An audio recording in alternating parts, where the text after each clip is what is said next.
एक अलग किस्म का यूफोरिया था।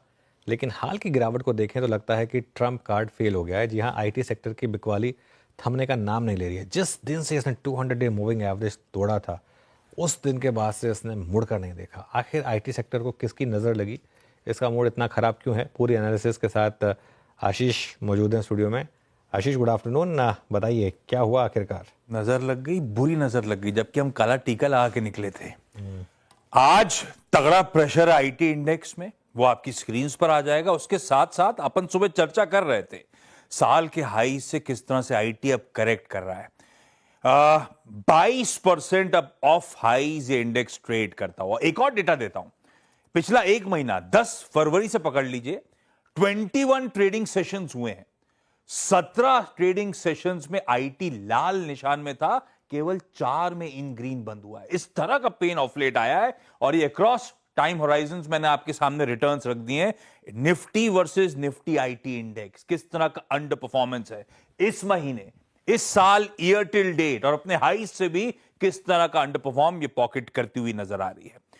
इनफैक्ट ऑफ लेट तो वर्स्ट परफॉर्मिंग पॉकेट बन गई है इंडियन मार्केट्स की। क्यों गिर रहा है? एक बात ध्यान रखिएगा, आईटी इंडेक्स का करेक्शन शुरू हुआ था लेट दिसंबर से, जबकि मार्केट्स में दबाव सितंबर ऑनवर्ड्स आना शुरू हो चुका था। तो आईटी रेजिलिएंट था, डटा खड़ा हुआ था। लेट फॉल आया था, शायद एफआईआईज की सेलिंग का डोमिनो इफेक्ट इवेंचुअली आया, और इस बीच गणित भी सेक्टर का गड़बड़ा रहा था, इसीलिए प्रॉफिट टेकिंग। गणित गड़बड़ा रहा था, उसमें सबसे इंपॉर्टेंट एक बात समझिए, इस समय हो क्या रहा है, ग्लोबल अनिश्चितता बढ़ रही है और डोमेस्टिक इकोनॉमी रेजिलिएंट होने की तैयारी कर रही है, जिस तरह के रीसेंट अपडेट्स आए। तो इसीलिए थोड़ा सा चर्निंग का भी नुकसान भुगतना पड़ रहा है। दिक्कत आई थी डोनाल्ड ट्रंप साहब के लेटेस्ट अनाउंसमेंट्स के बीच में, जब उन्होंने टैरिफ्स की बात छेड़ी थी। टैरिफ वॉर की चिंता जब बढ़ी, उससे यूएस इकोनॉमी के स्लोडाउन की चिंताएं, वहां पे इन्फ्लेशनरी इंपैक्ट की चिंताएं बढ़ती हुई नजर आई। और यूएस दुनिया की सबसे बड़ी अर्थव्यवस्था है, हम बहुत ज्यादा डिपेंडेंट है अपने एक्सपोर्ट्स में यूएस को लेकर, और खासतौर पर इंडियन आईटी। गणित समझाता हूं, इंडियन आईटी हेवीली डिपेंडेंट है यूएस पे। इंडियन आईटी सर्विसेज के 60% से ज्यादा, इनफैक्ट टू बी प्रिसाइज 62% के आसपास के रेवेन्यूज यूएस से आते हैं। टैरिफ के चलते अनसर्टेनिटीज देखने को मिली, और इशू ये था, आपको याद होगा लास्ट साल के एंड आते आते तक स्ट्रीट बड़ी होपफुल थी 2025 को लेकर, कि 2 साल तक आईटी ने कुछ नहीं करा, स्लोडाउन था, और अब 2025 में हालात पटरी पे आएंगे। वो होप्स सारी की सारी डैश हो गई जब से ट्रंप साहब लौट के उन्होंने टैरिफ वॉर छेड़ दिया। कुछ और इश्यूज हैं आईटी में, जो भी रिकवरी की चर्चा होती है, ध्यान रखें, बहुत सिडेट पेस में हो रही है और सेक्युलर नहीं है। और इस बीच एक और सरदर्द है जो लोग नोटिस नहीं कर रहे हैं, आईटी को अपनी डोमेन कैपेबिलिटीज रीबिल्ड करनी पड़ रही है, जनरेटिव एआई पे फोकस करना पड़ रहा है। ये टेक्नोलॉजिकल एवोल्यूशन इन सब के रिस्क बढ़ा रहा है। रेवेन्यू ग्रोथ को लेकर, वैल्यूएशन मल्टीपल्स को लेकर, ये पूरा आईटी स्पेस तगड़े डाउनसाइड रिस्क फेस कर रहा है। हाल की दिक्कतों पर एक हमने पिछले हफ्ते हेक्सावेयर टेक्नोलॉजीज के एमडी से बातचीत करी थी, उसका एक छोटा सा अंश सुनिए। देखिए, पिछले 2-3 हफ्ते में हमारा आईपीओ के बाद भी डेफिनेटली थोड़ा नेगेटिव सेंटीमेंट हुआ, मार्जिनली नेगेटिव सेंटीमेंट हुआ मैक्रोस में। ऑफ लेट मैक्रोज में दिक्कतें बढ़ रही हैं, मैनेजमेंट एक्सेप्ट करता हुआ। पर ये सब खैर खराब बातें अपनी जगह। 2 पॉजिटिव्स हैं इंडियन आईटी के लिए। रुपया जो कमजोर हुआ है क्यू ऑन क्यू, उसका फायदा इन आईटी कंपनीज को मिलना है। दूसरा, ट्रंप साहब की सारी पॉलिसीज नियर टर्म पेन है, पर आइडिया है make America great again, America Inc को मजबूत करना। और अमेरिका इंक को मजबूत करना मतलब यूएस की आईटी कंपनी, यूएस की कंपनी जब मजबूत होंगी तो उनके ग्राहकों पे ज्यादा धंधा लौटता हुआ नजर आएगा। ये इवेंचुअल पॉजिटिव्स हैं जिसका ध्यान रखना है आपको, लेकिन इस समय चैलेंजिंग सिनेरियो स्पेस के लिए। बिल्कुल, इस समय चैलेंजिंग सिनेरियोज हैं। आशीष, बहुत बहुत शुक्रिया, बहुत अच्छे से एक्सप्लेन किया आपने इन सबको। आईटी सेक्टर को लेकर मोतीलाल ओसवाल भी सतर्क हो चुका है। शेयरों को लेकर मोतीलाल ओसवाल ने एक खास रिपोर्ट निकाली है। रिपोर्ट की बड़ी बातें लेकर मेरे को एंकर श्रेया ठाकुर मौजूद है। श्रेया, बताइए क्या कह रही हैं मोतीलाल ओसवाल इस रिपोर्ट में? जी, आशीष जी ने बहुत ब्यूटीफुली और डिटेल्ड एनालिसिस बताई कि आईटी सेक्टर पर डेंट आखिर हमें पड़ता दिख क्यों रहा है। इसी कड़ी में मोतीलाल ओसवाल ने भी एक रिपोर्ट निकाली है और उन्होंने कॉशियस रुख अपना लिया है। जनवरी से ही अब सतर्क हो गए हैं वो, और वेट एंड वॉच की अप्रोच फिलहाल वो अपना रहे हैं आईटी स्टॉक्स को लेकर।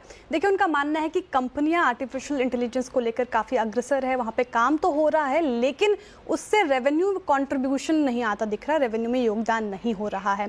कंपनियों का फोकस कैपेक्स और क्लाइंट्स पे ज़्यादा है और वो फिलहाल अभी सर्विस पर खर्च करने की प्राथमिकता नहीं दे रही हैं, प्रायोरिटाइज नहीं कर रही हैं। कुछ ऐसे काउंटर्स जो मोतीलाल ओसवाल ने दिए हैं उनकी रेटिंग बताते हुए इन्फोसिस को न्यूट्रल की कॉल दे दी है, विप्रो को सेल कहा है और एल&टी टेक को न्यूट्रल, साथ ही टेक महिंद्रा को बाई कहा है उन्होंने।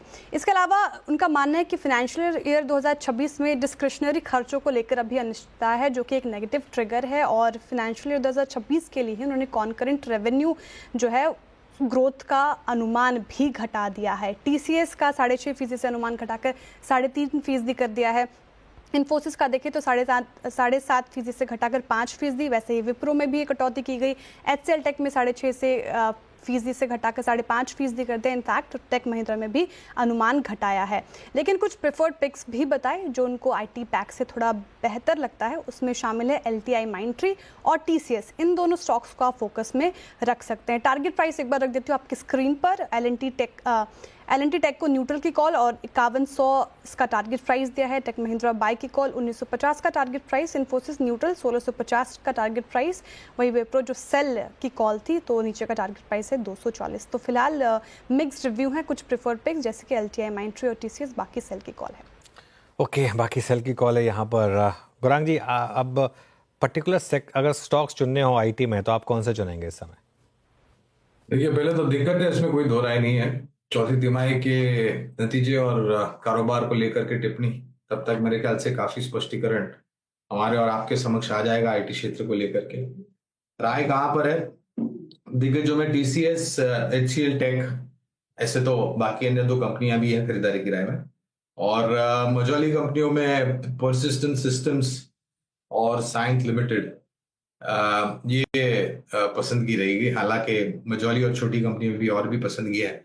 थोड़े बहुत दिक्कत हो सकते हैं अनुज भाई, इसमें कोई दो राय नहीं है, लेकिन ये ज्यादा समय तक नतीजों पर असर आएगा, हाल फिलहाल उसका अनुमान लगाना थोड़ा कठिन है। ओके, चलिए, तो ये इस समय कुछ स्टॉक्स पर व्यू पर। सतपुते जी, शॉर्ट या लॉन्ग आईटी में चुनना हो तो इस समय कोई ट्रेड होगा क्या आपके पास?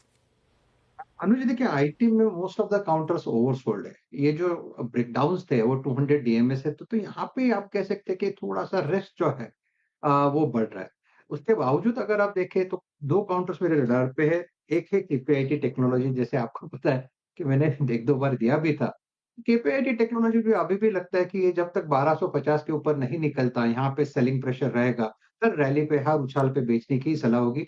इसका टारगेट है मेरा वो करीबन 1110 से 1100 का रहेगा। तो आप कह सकते हैं कि करंट लेवल से कम 100 सवा 100 पॉइंट का करेक्शन मुझे केपीआईटी टेक्नोलॉजीज में ड्यू दिखता है। तो कहीं सब्सटेंशियल सेलिंग पोजीशन बन सकती है, तो I think that should be KPIT take.